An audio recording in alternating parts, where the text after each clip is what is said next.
يا أيها الذين آمنوا اتقوا الله حق تقاته ولا تموتن إلا وأنتم مسلمون. يا أيها الناس اتقوا ربكم الذي خلقكم من نفس واحدة وخلق منها زوجها وبث منهما رجالا كثيرا ونساء واتقوا الله الذي تساءلون به والأرحام إن الله كان عليكم رقيبا. يا أيها الذين آمنوا اتقوا الله وقولوا قولا سديدا يصلح لكم أعمالكم ويغفر لكم ذنوبكم ومن يطع الله ورسوله فقد فاز فوزا عظيما. أما بعد فإن أصدق الحديث كتاب الله وخير الهدي هدي محمد صلى الله عليه وسلم وشر الأمور محدثاتها وكل محدثة بدعة وكل بدعة ضلالة وكل ضلالة في النار. கண்ணியத்திற்குரிய எல்லாம் அல்ல அல்லாஹுவின் நல்லடியார்களே, அன்பார்ந்த சகோதரர்களே, சகோதரிகளே, ஒவ்வொரு மாத இறுதி வாரத்தில் சஹாபாக்களுடைய வரலாறுகளை தொடராக நாம் தெரிந்து வருகிறோம். அந்த வரிசையில் கடந்த குதுபாவிலே அல்காபு அஸ்ஹாபுன் நபியி வ அஸ்பாபுஹா, நபி தோழர்களின் சிறப்பு பட்டப்பெயர்களும் அதற்கான காரணங்களும் என்ற தலையங்கத்தின் கீழே நபிகள் நாயகம் ஸல்லல்லாஹு அலைஹி வஸல்லம் அவர்களுடைய மனைவியர்களை உம்மஹாத்துல் முஃமினீன், உம்முல் முஃமினீன் என்று இந்த சிறப்பு பெயரிலே நாம் அழைப்பதற்கான காரணம் என்ன என்பது பற்றியும், அபூபக்கர் ரலியல்லாஹு தஆலா அன்ஹு அவர்களுக்கு அஸ்-சித்தீக் என்கிற சிறப்பு பெயர் எதனால் கிடைத்தது என்பது பற்றியும், உமர் ரலியல்லாஹு தஆலா அன்ஹு அவர்களுக்கு அல் ஃபாரூக் என்கிற சிறப்பு பெயரும், உஸ்மான் ரலியல்லாஹு தஆலா அன்ஹு அவர்களுக்கு வின்னூரைன் என்கிற சிறப்பு பெயரும், அலி ரலியல்லாஹு தஆலா அன்ஹு அவர்களுக்கு அபு துராப் என்கிற சிறப்பு பெயரும், நபிகள் நாயகம் ஸல்லல்லாஹு அலைஹி வஸல்லம் அவர்களுடைய சிறிய தந்தைகளில் ஒருவராகிய ஹம்ஸா ரலியல்லாஹு தஆலா அன்ஹு அவர்களுக்கு அஸதுல்லாஹ், அல்லாஹ்வுடைய சிங்கம் என்கிற அந்த சிறப்பு பெயர் எதனால் கிடைத்தது என்பது பற்றிய வரலாறை, அதோடு மட்டுமல்ல இந்த உம்மத்தினுடைய நம்பிக்கையாளர் அமீனு ஹாதிஹில் உம்மா என்று அபூ உபைதத் அல் ஜர்ராஹ் என்கிற சஹாபிக்கு இந்த சிறப்பு பெயரை நபிகள் நாயகம் ஸல்லல்லாஹு அலைஹி வஸல்லம் அவர்கள் சூட்டியதற்கான காரணம் என்ன என்கிற வரலாற்று சம்பவத்தோடு காலித் இப்னு வலீத் ரலியல்லாஹு தஆலா அன்ஹு அவர்களை பற்றி நபிகள் நாயகம் ஸல்லல்லாஹு அலைஹி வஸல்லம் அவர்கள் சொல்லுகின்ற பொழுது, சைஃபுல்லாஹி மின் சுயூஃபில்லாஹில் மஸ்லூல், அல்லாஹ்வுடைய போர் வாள்களில் இருந்து ஒரு வாள் என்பதாக நபியினால் சிறப்புப்படுத்தி கூறப்பட்ட அதற்குரிய வரலாற்று சம்பவம் என்ன என்பது பற்றிய இது போன்ற வரலாற்று நிகழ்வுகளை சொல்லி சஹாபாக்களுடைய சிறப்பு பெயர்களையும் அதற்கான காரணங்களையும் கடந்த குதுபாவிலே உங்களுக்கு நாம் சொல்லி காண்பித்தோம். அதனுடைய தொடர்ச்சியாக இன்னும் ஒரு சில சஹாபாக்களுக்கு நபியினுடைய நாவிலிருந்து வெளிப்பட்ட சிறப்பு பெயர்கள் சம்பந்தமான ஒரு சில வரலாற்று நிகழ்வுகளை உங்களுடைய நினைவுக்கு கொண்டு வர விருப்பப்படுகிறேன். நபியினுடைய வாயிலிருந்து, நபியினுடைய நாவினால் ஒரு மனிதரை பார்த்து இவர் இத்தகைய சிறந்த குணமுடையவர் என்று பாராட்டு பெறுதல் என்பது இருக்கிறதே, இது சர்வ சாதாரணமான விஷயம் அல்ல. இன்று நாம் எத்தனையோ ஜனாதிபதியின் கையினால் விருது வாங்கக்கூடியதெல்லாம் பார்த்து பத்மபூஷன், விபூஷன் என்றெல்லாம் இதையெல்லாம் பார்த்து இப்படியாப்பட்ட பெயர், இப்படியாப்பட்ட பட்டம் நமக்கும் கிடைக்க வேண்டுமே என்று ஏங்குகின்ற சந்தர்ப்பங்கள் எல்லாம் நமக்கு ஏற்பட்டிருக்கிறது. ஆனால் இதையெல்லாம் விட மிகச் சிறந்த ஒரு பட்டம் எது என்று சொன்னால், சிறந்த ஒரு அந்தஸ்து எது என்று சொன்னால், நபித்துவ நாவினால் நபி ஸல்லல்லாஹு அலைஹி வஸல்லம் அவர்கள் ஒருத்தருக்கு சிறப்பு பெயர் சொல்லி அழைக்கிறார்களே, இது ஒரு மனிதனுக்கு உலக ரீதியாக கிடைக்கக்கூடிய அத்துணை மரியாதைகள், அத்துணை செல்வங்களை விட மிகச் சிறந்தது. அத்தகைய சிறப்பு பெயர்களை சஹாபாக்கள் தங்களிடம் இருந்த தியாகத்தினால், நல்ல நடத்தையினால் சஹாபாக்கள் நபி ஸல்லல்லாஹு அலைஹி வஸல்லம் அவர்களிடம் பெற்றிருக்கிறார்கள். அந்த வரிசையில் ஒருவர் தான் அஸ்ஸுபைர் இப்னு அவ்வாம் என்று சொல்லக்கூடிய சஹாபி. இவர்கள் நபி ஸல்லல்லாஹு அலைஹி வஸல்லம் அவர்களுடைய மாமியின் மகன். நபி ஸல்லல்லாஹு அலைஹி வஸல்லம் அவர்களுடைய தந்தையோடு பிறந்த சகோதரி தான் சஃபியா ரலியல்லாஹு தஆலா அன்ஹா. அவர்களுடைய மகனார் தான் அஸ்ஸுபைர் இப்னு அவ்வாம் என்று சொல்லக்கூடியவர்கள். இவர்கள் அஹது மின் அஷரத்தில் முபஷ்ஷரா, சொர்க்கத்தை கொண்டு நன்மாராயம் சொல்லப்பட்ட அந்த 10 பேர்கள் இருக்கிறார்களே, அவர்களிலும் ஒருவர் இவர்கள். அதோடு மட்டுமல்ல, வஅஹது மின் சித்தத்தி மின் ஷுவர், உமர் ரலியல்லாஹு தஆலா அன்ஹு அவர்கள் தனக்கு பின்னால் யாரை கலீஃபாவாக நியமனம் செய்து கொள்ளலாம் என்பதற்கு ஒரு 6 பேரை சுட்டி காமித்தார்கள். இவர்களில் யாராகிலும் ஒருவர் தேர்ந்தெடுக்கப்பட்டால் அவர்களை நீங்கள் கலீஃபாவாக ஆக்கிக் கொள்ளுங்கள் என்பதாக உமர் ரலியல்லாஹு தஆலா அவர்கள் சுட்டி காமித்த அந்த 6 பேர்களில் ஒருவர் ஸுபைர் இப்னு அவ்வாம் ரலியல்லாஹு தஆலா அன்ஹு. இதோடு மட்டுமல்ல, நபிகள் நாயகம் ஸல்லல்லாஹு அலைஹி வஸல்லம் அவர்களோடு சேர்ந்து எல்லா போர்களிலும் கலந்து கொண்ட மிகச்சிறந்த ஒரு வீரர். அதோடு மட்டுமல்ல, அல்லாஹ் இவர்களை எப்படி சிறப்புப்படுத்தி இருக்கிறான் தெரியுமா? ஸுபைர் இப்னு அவ்வாம் ரலியல்லாஹு தஆலா அன்ஹு அவர்கள் பத்ருடைய யுத்தத்தில் போர் செய்த போது மஞ்சள் தலப்பாகி கட்டியிருந்தார்கள். இந்த செய்தியை இமாம் இப்னு ஹஜர் அஸ்கலானி ரஹ்மத்துல்லாஹி அவர்கள் தங்களுடைய ஃபத்ஹுல் பாரியிலே சுட்டி காட்டுகிறார்கள். மஞ்சள் நிற தலப்பாகி கட்டியிருந்தார்கள். நபிகள் நாயகம் ஸல்லல்லாஹு அலைஹி வஸல்லம் அவர்கள் போர் முடிந்ததற்கு பின்பாக சஹாபாக்களை பார்த்து சொன்னார்கள், நஸலத்துல் மலாயிகத்து அலா ஸைமா ஸுபைர் என்று சொன்னார். ஸுபைரை போன்ற அடையாளமிடப்பட்டவர்களாக மலக்குமார்கள் பத்ருடைய யுத்தத்தில் இறங்கியதை நான் பார்த்தேன் என்று சொன்னார். அப்படி என்றால் என்ன? ஸுபைர் இப்னு அவ்வாம் அவர்கள் மஞ்சள் நிறத்தில் தலப்பாகை கட்டியிருந்தார்கள். அல்லாஹ் சுப்ஹானஹு வ தஆலா பத்ருடைய யுத்தத்தை பற்றி சொல்லுகின்ற போது மலக்குமார்களை இறக்கி வைத்து உங்களுக்கு நாம் உதவி செய்தோம் என்று சொல்கிறார்.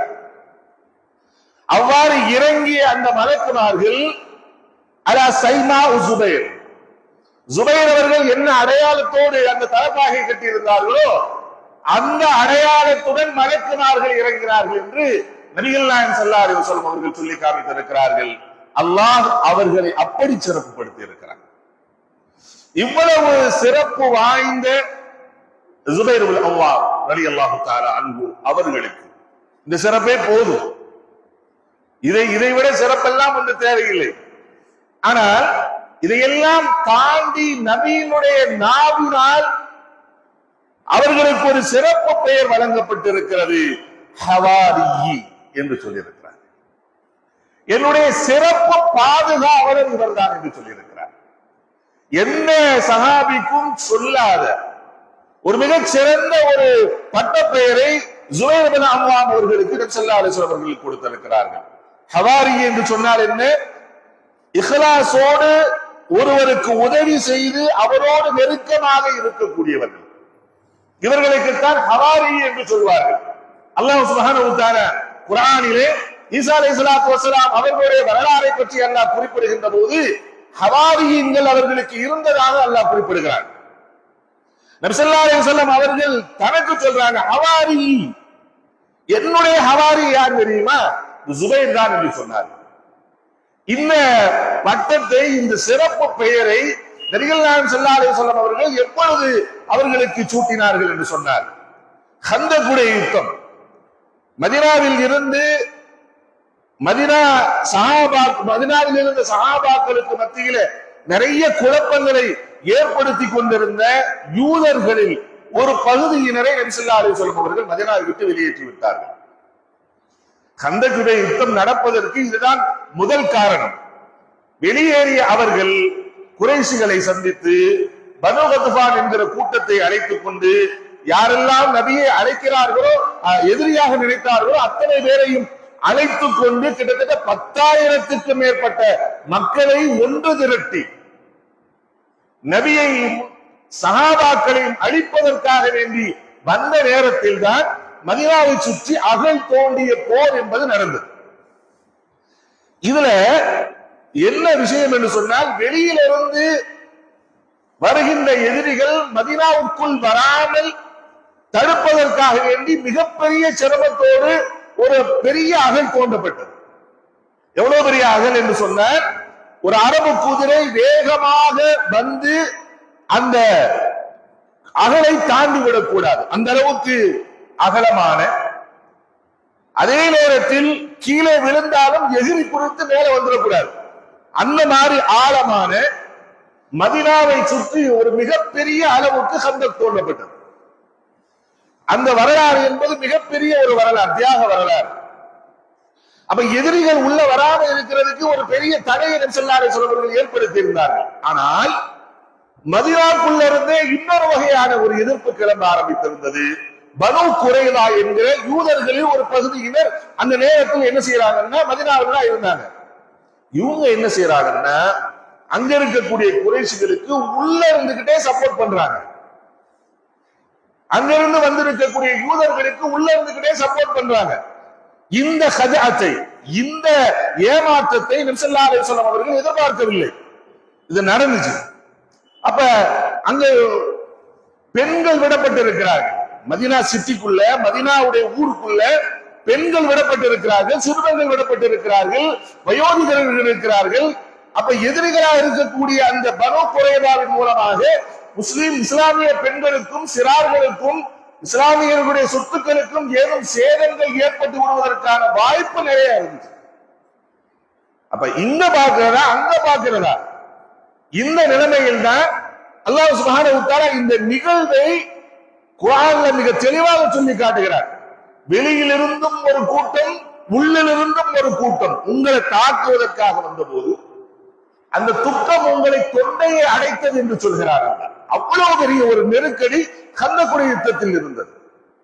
இந்த நேரத்தில் தான் நபி ஸல்லல்லாஹு அலைஹி வஸல்லம் அவர்கள் பனு குறைலாவுடைய நிலைமை என்ன என்பதை பார்த்து வந்து அதற்கு தகுந்தாற் போன்று நடவடிக்கைகளை மேற்கொள்ள வேண்டும் என்பதற்காக நபி ஸல்லல்லாஹு அலைஹி வஸல்லம் அவர்கள் கந்தக் தோண்டிய இடத்தில் இருந்த சஹாபாக்களுக்கு மத்தியிலே யார் பனு குறைலாவுடைய செய்திகளை கொண்டு வரக்கூடியவர் யார் இருக்கிறார் என்று கேட்டார்கள். அந்த நேரத்தில் உடனே கை நீட்டியவர்கள் ஜுபைர் ரலியல்லாஹு தஆலா அவர்கள் தான். உடனே நபி ஸல்லல்லாஹு அலைஹி வஸல்லம் அவர்களை அனுப்பினார். அனுப்பி அங்கே சென்று அவர்கள் பார்த்துவிட்டு, நிலைமையை பார்த்துவிட்டு வந்து சேருகிறார்கள்.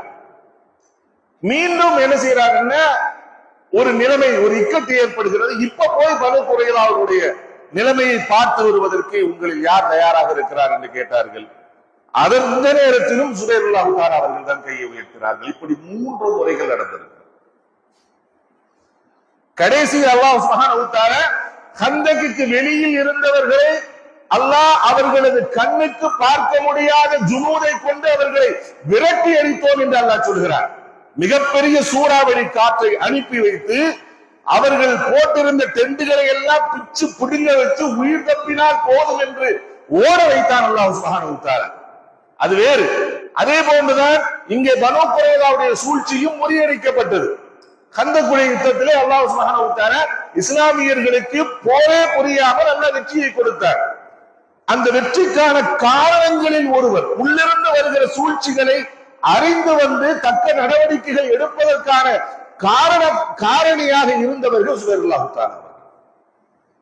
அந்த நேரத்தில் தான் நபிகள் நாயகம் ஸல்லல்லாஹு அலைஹி வஸல்லம் அவர்கள் சொன்னார்கள், லிகுல்லி நபிய்யின் ஹவாரிய்யன்.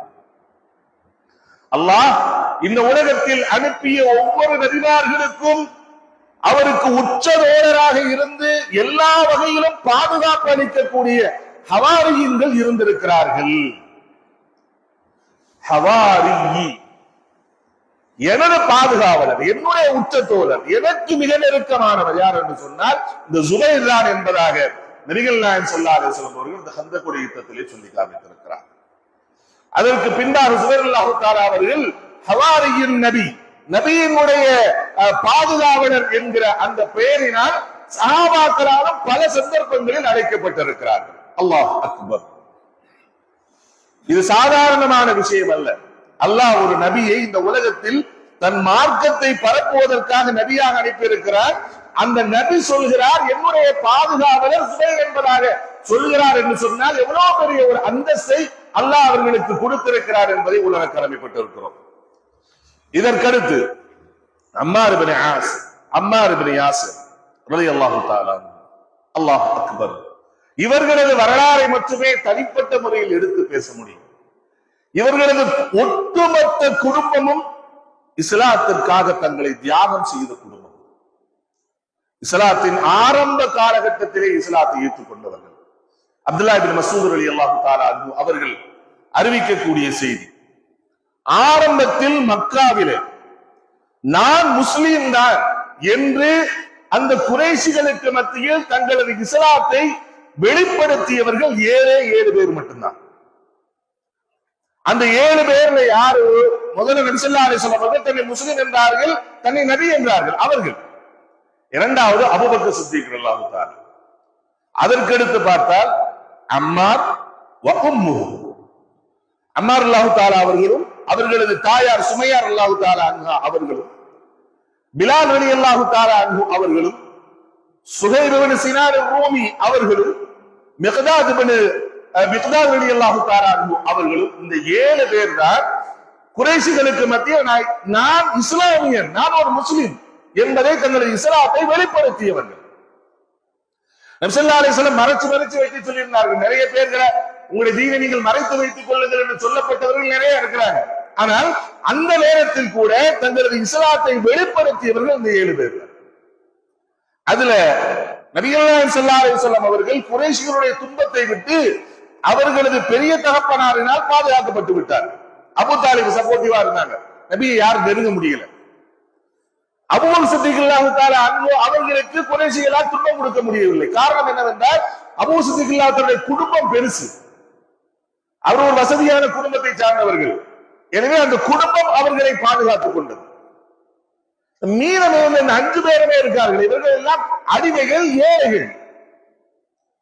இவர்கள் என்னெல்லாம் பாடுபடுத்தப்பட்டார்கள் என்று சொன்னால், பகல் நேரத்திலே இரும்பு கவசம் அணிவிக்கப்பட்டு பாறைவடலில் தூக்கி போட்டு விடுவார்கள். அந்த உடை சூடேறி அவர்களது உடலை பொசுக்கும். இரவெல்லாம் சவுக்கில் எடுத்திருக்கிறார்கள். பிலால் ரலியல்லாஹு தஆலா அன்ஹு அவர்களுடைய அவங்களை கேட்கிறதுக்கு யாரும் கிடையாது. கழுத்தில் கயிற்றை கட்டி சிறுவர்களுடைய கையில் கொடுக்கப்பட்டு தெரு தெருவாக இழுத்து செல்லப்பட்டிருக்கிறார்கள். பார்த்தவர்கள் எல்லாம் கல்லால் இருந்திருக்கிறார்கள். இப்பேற்பட்ட நிலைமை. அந்த நேரத்தில் அகதுன் என்று பிலால் ரலியல்லாஹு தஆலா அவர்கள் சொல்லிய வரலாறுகள் எல்லாம் நமக்கு தெரியும். இந்த இஸ்லாத்திற்காக முதலாக உயிர் நீத்த பெண்மணி அம்மார் ரலியல்லாஹு தஆலா அவர்களுடைய தாயார் சுமையா ரலியல்லாஹு தஆலா அவர்கள் தான். அவர்களது தந்தையாரின் உடல் 2 கூறுகளாக பிரிக்கப்பட்டு இஸ்லாத்திற்காக அவர்கள் செய்கிறாக இருக்கிறார்கள். நபிகள் நாயகம் ஸல்லல்லாஹு அலைஹி வஸல்லம் அவர்கள் மக்காவுடைய வீதியில் நடந்து செல்லுகின்ற போது அம்மாரின் குடும்பம், அம்மார் ரலியல்லாஹு தஆலாவுடைய குடும்பம் சிரமப்படுத்தப்படுவதை நபி ஸல்லல்லாஹு அலைஹி வஸல்லம் அவர்கள் பார்த்திருக்கிறார்கள். பார்த்த நேரத்தில் எல்லாம் அந்த மக்களை பார்த்து அவர்களை பார்த்து நபி ஸல்லல்லாஹு அலைஹி வஸல்லம் சொன்னார், இஸ்பிர் யா ஆல யாசிர், யாசிரின் குடும்பமே அல்லாஹ்விற்காக பொறுமையாக இருங்கள். அல்லாஹ் உங்களுக்கு சொர்க்கத்தை வாக்கு கொடுத்திருக்கிறார் என்று அடிக்கடி சொல்லிக் கொண்டே இருப்பார்கள்.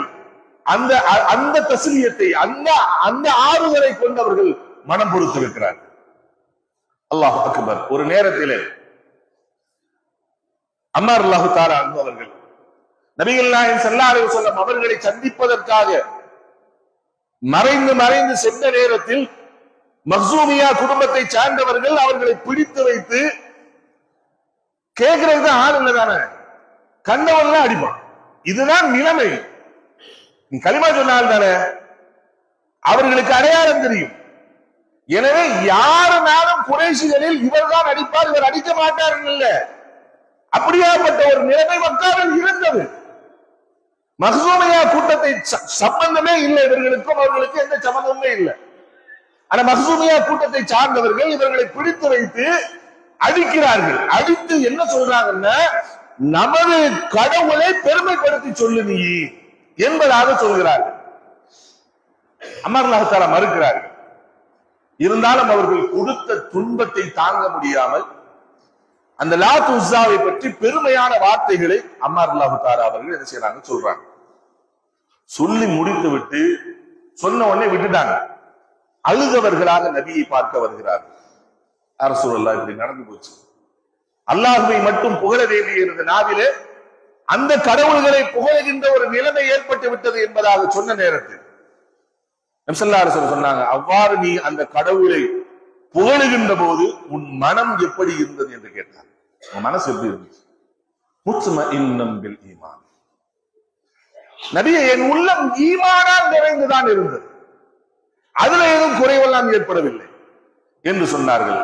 சொன்ன உடனே நபி ஸல்லல்லாஹு அலைஹி வஸல்லம் சொன்னார்கள், ஃபஇன் ஆது ஃபஉத், மீண்டும் அவ்வாறு அவர்கள் உன்னை அழைத்து அதை புகழும்படி சொன்னால் நீயும் சொல்லிவிடு, பரவாயில்லை, சொல்லிவிட்டு தப்பித்துக் கொள்ளி, அடிவாங்க வேண்டிய தேவையில்லை என்பதாக நபி ஸல்லல்லாஹு அலைஹி வஸல்லம் அவர்கள் சொன்ன நேரத்தில் அல்லாஹ் சுப்ஹானஹு வ தஆலா வசனத்தை இறக்குகிறார். சூரத்து நஹ்லில் 106வது வசனத்தை அல்லாஹ் இறக்குகிறார். எவர்களுடைய உள்ளம் ஈமானில் நிலையாக இருக்கும் நிலைமையில் அல்லாஹ்வை நிராகரிப்பதற்காக நிர்பந்தப்படுத்தப்படுகிறார்களோ அவர்களின் மீது எந்த குற்றமும் இல்லை என்பதாக அல்லாஹ் சுப்ஹானஹு வ தஆலா இவர்களுக்காக வேண்டிய அல்லாஹ் வசனத்தை இறக்கி வைக்கிறார். அல்லாஹ் அக்பர். அதற்கு பின்னால் மதீனாவுக்கு வந்ததற்கு பின்பாக நபி ஸல்லல்லாஹு அலைஹி வஸல்லம் அவர்களே தங்களது வாழ்க்கையை கழித்திருக்கிறார்கள். நபியோடு எல்லா போர்களிலும் கலந்து கொண்டிருக்கிறார்கள். அல்லாஹ் அக்பர். அம்மார் ரலியல்லாஹு தஆலா அன்ஹு அவர்களுக்கென்று நபியிடத்திலே எப்பொழுதும் ஒரு தனி ஒரு அந்தஸ்து இருந்திருக்கிறது. ஒரு முறை இந்த செய்தியை முஸ்னத் அஹ்மதிலே இடம்பெற்றிருக்கிறது. அலி ரலியல்லாஹு தஆலா அன்ஹு அவர்கள் அறிவிக்கிறார்கள், ஒரு முறை நபி ஸல்லல்லாஹு அலைஹி வஸல்லம் வீட்டிலே நபியும் அலி ரலியல்லாஹு தஆலா அவர்களும் இன்னொரு சில சஹாபாக்களும் இருந்த அந்த நேரத்தில் நபியை சந்திப்பதற்காக அம்மார் ரலியல்லாஹு தஆலா அவர்கள் வருகிறார்கள். வந்தவர்கள் வெளியிலிருந்து கதவை தட்டுகிறார்கள். கதவை திறப்பதற்காக சென்ற அலி ரலியல்லாஹு தஆலா அவர்கள் பார்த்துவிட்டு அம்மார் வந்திருக்கிறார் என்பதாக சொன்ன உடனே அத்தீபுல் முதையப், நபி ஸல்லல்லாஹு அலைஹி வஸல்லம் அழகான ஒரு வார்த்தையை சொல்றார், மனமிக்க நல்லவரா வந்திருக்கிறார். அத்தீபுல் முதையப், மனமிக்க நல்லவராக வந்திருக்கிறார். இதல்லஹு, அவரை முதலில் உள்ளே வர சொல்லுங்கள் என்பதாக நபி ஸல்லல்லாஹு அலைஹி வஸல்லம் அவர்களை சந்தோஷத்தோடு உள்ளே வரவேற்ற நிகழ்ச்சி வரலாறுகளில் பதிவு செய்யப்பட்டிருக்கிறது. அதற்கு பின்னால் அம்மார் ரலியல்லாஹு தஆலா அவர்கள் அத்தீபுல் முதையப் என்கிற இந்த லகபினார், இந்த பட்ட பெயரினார் சஹாபாக்களால் அழைக்கப்பட்டிருக்கிறார்கள். இந்த பெயரை அவர்கள் மிகவும் விரும்பியிருக்கிறார்கள். காரணம் என்னவென்றால் நபி தனது நாவினால் நமக்கு கொடுத்த பெயர். அல்லாஹ் அக்பர். இதோடு மட்டுமல்ல, அதற்கடுத்து ஒரு சஹாபி சாபித் பின் கைஸ் அல் அன்சாரி ரலியல்லாஹு தஆலா அன்ஹு, நபிகள் நாயகம் ஸல்லல்லாஹு அலைஹி வஸல்லம் அவர்கள் எல்லா சஹாபாக்களையுமே நேசித்திருக்கிறார். எந்த அளவுக்கு என்று சொன்னார், ஒவ்வொரு சஹாபாக்களுமே நினைச்சிருக்காங்க நபி என்னோட மட்டும்தான் ரொம்ப நெருக்கமா இருக்கிறாங்க அப்படின்னு நினைக்கிற அளவுக்கு எல்லா சஹாபாக்களையும் நபிகள் நாயகம் ஸல்லல்லாஹு அலைஹி வஸல்லம் அவர்கள் நேசித்திருக்கிறார்கள், நெருக்கமாக இருந்திருக்கிறார்கள். இருந்தாலும் கூட ஒரு சில சஹாபாக்களுக்கு நபியிடத்திலே ஒரு தனி அந்தஸ்து இருந்திருக்கிறது. அந்த அந்தஸ்து பெற்றவர்கள் தான் சாபித் பின் கைஸ் என்று சொல்லக்கூடிய சஹாபி அவர்கள். இவர்கள் அன்சாரி கூட்டத்தை சார்ந்தவர்கள். இவர்களுக்கு ஒரு சிறப்பு பெயர் இருக்கிறது, ஹதீபுர் ரசூல், நபியினுடைய பேச்சாளர். இன்னைக்கு ஏதாவது முன்னாடி ஒரு இதை போட்டு இந்த அமைப்பின் பேச்சாளர்னா அது ஒரு தனி ஒரு பெரிய மரியாதை தான். ஆனால் இவங்களுக்கு என்ன பெயர் தெரியுமா? ஹதீபுர் ரசூல், நபியினுடைய பேச்சாளர். இதுக்கு என்ன, இதை விட என்னங்க வேணும்? இந்த இந்த இந்த விஷயம் அவர்களுக்கு எதனால் கிடைத்தது என்று சொன்னால், வெளியிலிருந்து ஏதாயிலும் ஒரு மக்கள் புதிதாக இஸ்லாத்தை சேர்வதற்காக கூட்டமாக வந்தால் அவர்களுக்கு இஸ்லாத்தை நல்ல முறையில் விளக்குகின்ற பொறுப்பை நபி ஸல்லல்லாஹு அலைஹி வஸல்லம் அவர்கள் இவர்களுக்கு தான் கொடுப்பார். ஏனென்றால் மிக தெளிவாகவும் அழகாகவும் மக்களுடைய உள்ளத்தை வசீகரிக்கும் தன்மையிலும் உரையாற்றுகிற ஆற்றல் அவர்களிடம் இருந்தது. ஆமல் உஹூத் என்று சொல்வார்கள்.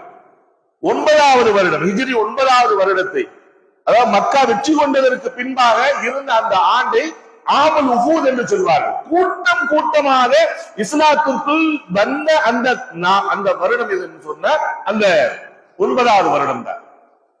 அந்த கூட்டமாக வந்தவர்களில் பனு தமீம் என்று சொல்லக்கூடிய ஒரு கூட்டம் என்ன செஞ்சாங்கன்னா, ஒரு பெரும் ஒரு கூட்டம் நபியை பார்த்து இஸ்லாத்தில் இணைவதற்காக வந்தார்கள்.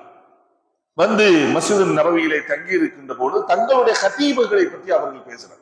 எங்கள்ல நிறைய பேச்சாளர்கள்லாம் இருக்கிறாங்க, அவங்க ரொம்ப அழகா பேசுவாங்க, அடுக்கு மொழியில பேசுவாங்க, அப்படிலாம் செய்வாங்க, இப்படிலாம் செய்வாங்கன்னு நபியிடத்திலே பெரிதாக அவர்கள் பேசிக் கொண்டிருந்தார்கள். அப்ப அந்த நேரத்தில் தான் நபி ஸல்லல்லாஹு அலைஹி வஸல்லம் அவர்கள் எல்லோருக்கும் இஸ்லாத்தை எடுத்து சொல்லிவிட்டு, கும் யா சாபித்தே எழுந்திருங்க, இவர்களுக்கு இஸ்லாத்தை பற்றி நீங்கள் எடுத்து சொல்லுங்கள் என்று நபி ஸல்லல்லாஹு அலைஹி வஸல்லம் அவர்கள் உட்கார்ந்திருக்க அவர்களை எடுத்து சொல்லுகிறார். அல்லாஹ் அக்பர். சாபித் இப்னு கைஸ் ரலியல்லாஹு தஆலா அவர்கள் எழுந்து இஸ்லாத்தை பற்றி அவர்கள் எடுத்து சொன்ன விதத்தை பார்த்து நபி ஸல்லல்லாஹு அலைஹி வஸல்லம் சிரிக்கிறாங்க. அவங்களுடைய முகம் அவ்வளவு சந்தோஷப்படுகிறது. இஸ்லாத்தை அவர்கள் எடுத்து சொல்லுகிற அந்த விதத்தை பார்த்து ஆமோதித்து நபி ஸல்லல்லாஹு அலைஹி வஸல்லம் சிரிக்கிறார். சிரிச்சுட்டு பக்கத்துல சொல்றாங்க, என்னமா சொல்றாரு, நம்ம சொல்லுவோமா இல்லையா? அந்த மாதிரி நபி ஸல்லல்லாஹு அலைஹி வஸல்லம் அவர்கள் சஹாபாக்கள் சொன்னாங்க,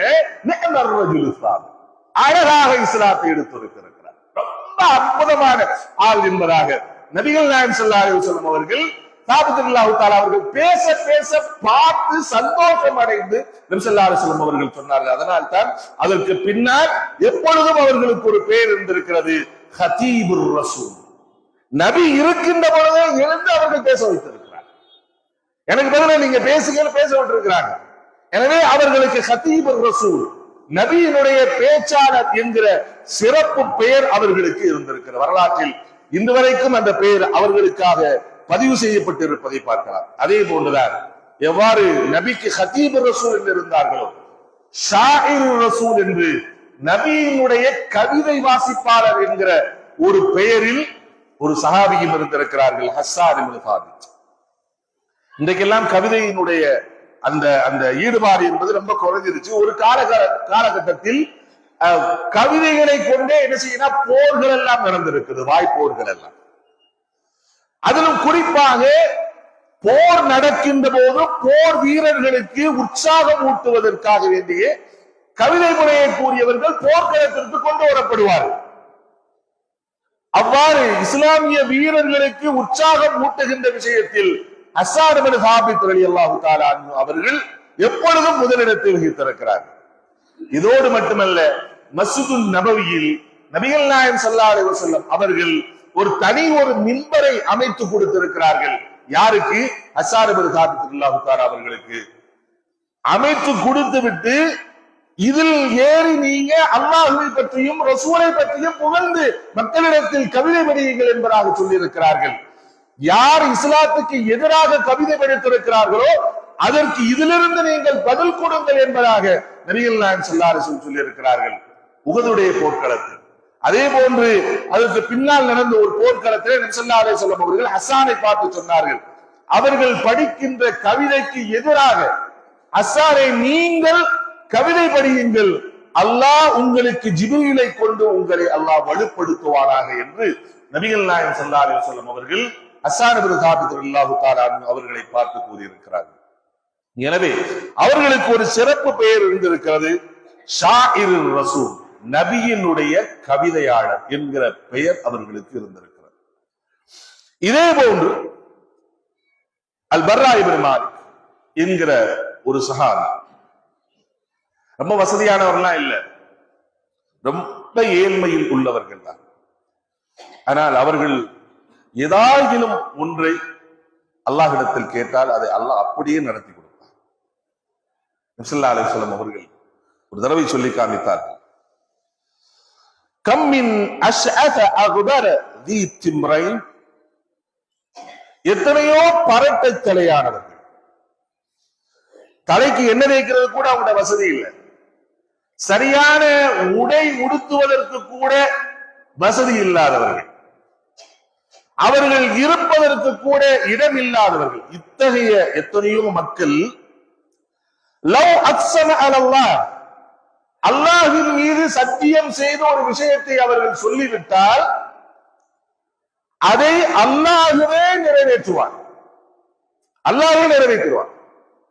அல்லாஹ் மேல சத்தியமாக இப்படி நடக்கட்டும் என்பதாக அவர்கள் சொன்னால் அதை யார் நிறைவேற்றுவார் என்றால் அல்லாஹ்வே நிறைவேற்றி விடுவார்.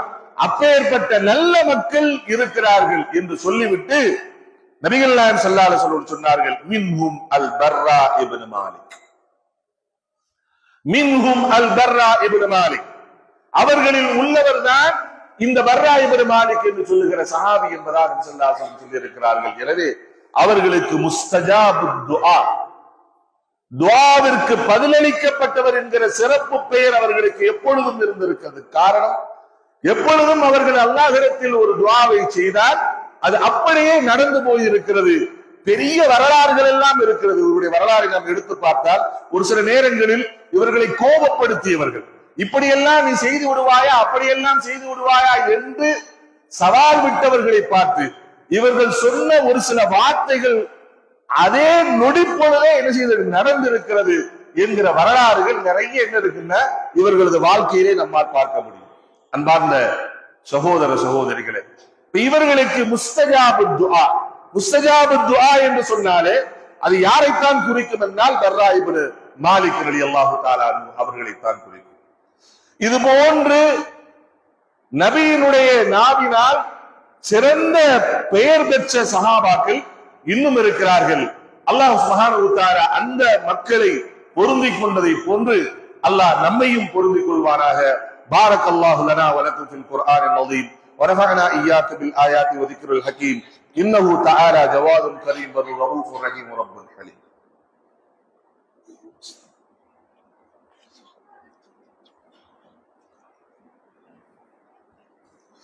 அல்ஹம்துலில்லாஹி ரப்பில் ஆலமீன் வல் ஆகிபத்து லில் முத்தகீன் வஸ்ஸலாத்து வஸ்ஸலாமு அலா ஸய்யிதில் அன்பியாஇ வல் முர்ஸலீன் வ ஆலிஹி வ ஸஹ்பிஹி வ மன் தபிஅஹும் பி இஹ்சானின் இலா யௌமித்தீன். அம்மா பஅத். கண்ணியத்திற்குரிய எல்லாம் வல்ல அல்லாஹ்வின் நல்லடியார்களே, அன்பார்ந்த சகோதரர்களே சகோதரிகளே, நபியினுடைய நாவினால் சிறப்பு பெயர்கள் பெற்ற சஹாபாக்களின் வரிசையில் ஒருவர்தான் ஹுதைஃபத் இப்னு அல் யமாம் என்று சொல்லக்கூடிய சஹாபி ஹுதைஃபா ரலியல்லாஹு தஆலா. இவர்களுடைய தந்தை மக்காவில் உள்ளவர்கள், ஆனால் ஏதோ ஒரு காரணத்திற்காக மதீனாவில் வந்து அவர்கள் இஸ்லாத்திற்கு முன்பாகவே, ஹிஜ்ரத்திற்கு முன்பாகவே மதீனாவில் வந்து என்ன செய்துட்டாங்கன்னா குடியேறி விட்டார்கள். ஹுதைஃபா ரலியல்லாஹு தஆலா அவர்கள் மதீனாவில் பிறந்தவர்கள், ஆனால் அவர்களது அசல் மக்கா. நபி ஸல்லல்லாஹு அலைஹி வஸல்லம் அவர்களை பார்க்காமலே இஸ்லாத்தை இணைந்தவர்கள் ஹுதைஃபா ரலியல்லாஹு தஆலா. அவர்களது தந்தையார் நான் ஆரம்பத்தில் உங்களுக்கு சொல்லி காமித்ததை போல அஸத் இப்னு ஸராரா அவர்கள் தங்களுடைய அகபத்து சானியாவிலே மதீனாவில் இருந்து அழைத்து சென்றார்களே ஒரு 72 பேர். அந்த 72 பேர்களில் ஒருவராக சென்றவர் தான் அல் யமாமா, இந்த ஹுதைஃபா ரலியல்லாஹு தஆலாவுடைய தந்தை. அவங்க போய் நபியை பார்த்து இஸ்லாத்தில் இணைந்தார்கள். ஆனால் நபியை பார்க்காமலே இஸ்லாத்தில் இணைந்தவர்கள் ஹுதைஃபா ரலியல்லாஹு தஆலா. தந்தை வந்த உடனே அவர்கள் சொன்னதை வைத்து இஸ்லாத்தை ஏற்றுக்கொண்டவர்கள். நபி ஸல்லல்லாஹு அலைஹி வஸல்லம் அவர்கள் மக்காவை விட்டு மதீனாவுக்கு ஹிஜ்ரத்துக்கு வந்ததுக்கு பின்னாடி நபிகிட்ட போய் கேட்டாங்க, யா ரசூலல்லாஹ், நான் முஹாஜிரா இல்ல அன்சாரியா? ஏன்னா என்னுடைய தந்தை வந்து மக்காவை சார்ந்தவர், ஆனா நாங்க இப்ப இருக்கிறது மதீனாவில் இருக்கிறோம், நான் என்ன எதுல சேர்ப்பீங்க என்பதாக கேட்டாங்க. நபி ஸல்லல்லாஹு அலைஹி வஸல்லம் சொன்னாங்க, நீ முஹாஜிரும் தான் நீ அன்சாரியும் தான் என்று நபி ஸல்லல்லாஹு அலைஹி வஸல்லம் அவர்கள், ரெண்டே நீ உள்ள ஆள் நீங்க தான் என்று நபி ஸல்லல்லாஹு அலைஹி வஸல்லம் அவர்கள் ஹுதைஃபா ரலியல்லாஹு தஆலா அவர்களை பார்த்து சொல்லி இருக்கிறார்கள். பத்ருடைய யுத்தத்தை தவிர மற்ற எல்லா போர்களிலும் ஹுதைஃபா ரலியல்லாஹு தஆலா அவர்கள் நபியோடு கலந்திருக்கிறார். ஹுதைஃபா ரலியல்லாஹு தஆலா அவர்கள் தங்களை பற்றி சொல்லி இருக்கிறார். எல்லா சஹாபாக்களும் நபியிடத்தில் நன்மையை பற்றி அதிகமாக கேட்டார்கள். இந்த காரியத்தை செய்ததுனால என்ன நன்மை கிடைக்கும், இதை செய்தால் என்ன நமக்கு லாபம் கிடைக்கும் என்கிற நன்மையான காரியங்களை நிறைய சஹாபாக்கள் கேட்டுக்கொண்டிருந்தார்கள். ஆனால் நான் கேட்டதெல்லாம் நபியிடத்தில் தீமைகளை பற்றி தான் நான் அதிகமாக கேட்டேன் என்று சொன்னார். அதனால்தான் நிறைய நீங்க பாத்தீங்கன்னா கியாமத் நாளுடைய சமீபத்தில் நடக்க போகின்ற குழப்பங்கள், அது சம்பந்தமான அடையாளங்கள், இதெல்லாம் நீங்க பாத்தீங்கன்னா நிறைய ரிவாயத்துகள் பாத்தீங்கன்னா ஹுதைஃபா ரலியல்லாஹு தஆலா அவர்களின் மூலமாகவே அறிவிக்கப்பட்டிருக்கிறதை பார்க்கலாம். என்னென்ன நிறைய அடையாளங்கள் இவர்களின் மூலமாகத்தான் அறிவிக்கப்பட்டிருக்கிறது. நபி ஸல்லல்லாஹு அலைஹி வஸல்லம் அவரிடத்துல இப்படி ஒரு தடவை கேட்டார், யா ரசூலல்லாஹ், இப்ப நாம நல்லா இருக்கும். இது எப்ப கேட்கிறாங்க? கந்தக்குடைய யுத்தத்திற்கு பின்பாக முஸ்லிம்களுடைய